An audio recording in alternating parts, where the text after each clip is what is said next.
ጤና ይስጥልን ውድ የፍንፍኔ መልቲሚዲያ አድማጭ ተመልካቾች የከበረ ሰላምታችን ባላችሁበት ይድረሳችሁ። በዚህ ዝግጅታችን ስለ አንድ ነርስ ህይወት ታሪክ ልናጋራችሁ ወደን። እስከ ፍጻሜው አብራችሁን ቆዩ። በአንድ ትልቅ ሆስፒታል እሰራለሁ። በቅርቡ በእኔ ላይ የደረሰውን ታሪክ እነግራችኋለሁ። አንድ ታካሚ የሆድ ህመም ያለባት ድንገተኛ ክፍል መጣች። ታካሚዋ በ30ዎቹ ዕድሜ ላይ የምትገኝ ወጣት ነች።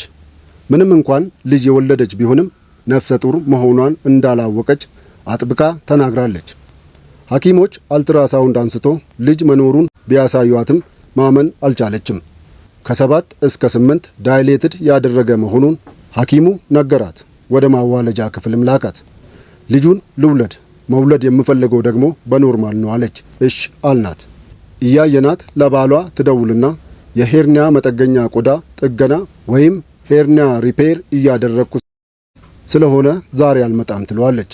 አዝናለሁ፣ አም ሶሪ። ባለቤቷም አይዞሽ መጥቼ እጠይቅሻለሁ ይላታል። ወዲያው ወደኛ ዞር ትልና ልጁን ለጉዲፈቻ መስጠት እፈልጋለሁ ትላለች። ይህንን ግን ሆስፒታል ማመቻቸት የሚችለው ባሏም ፍቃደኛ ሲሆን ነው። አሁን ግን ባሏ እርጉዝ መሆኗንም አላወቀም። እሷም አልነገረችውም። ለምን ከባሏ እንደደበቀች ስንጠይቃት ከሱ አላረገዝኩም ያንተ ነው ብለው አያምነኝም፣ ስለዚህ ለማደጎ መስጠቱ ይሻለኛል አለች። የፈለገችው ተገኘና ጉዲፈቻው ወዲያው ተፈጸመ። ጠዋት ወደ ሥራ ስመጣ አንድ ደስ የሚል ሰው ሊጠይቃት መጣ። ባሌ ነው ብላ አስተዋወቀችኝ። እሱም ምን ላምጣ፣ ህመሟ ምንድን ነው፣ ለመዳን ምን ያህል ጊዜ ይወስድባታል ብሎ ጠየቀኝ። እሷ ደግሞ ከኋላ ሆና እውነታውን እንዳልናገር ትጠቅሰኛለች። ፈተና ውስጥ ገባው።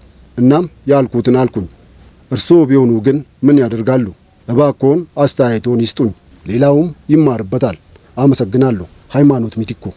እንግዲህ ውድ የፍንፍኔ መልቲሚዲያ አድማጭ ተመልካቾች እርስዎ ቢሆኑስ ምን ያደርጋሉ? ለሃይማኖት ሚቲኮ ሐሳቦን ያጋሩ፣ ይጻፉልን። እናመሰግናለን። የፍንፍኔ መልቲሚዲያን የዩቲዩብ ቻናል ላይክ፣ ሼር፣ ሰብስክራይብ ያድርጉ። ፍንፍኔ መልቲሚዲያ የታሪክና የመረጃ ምንጭ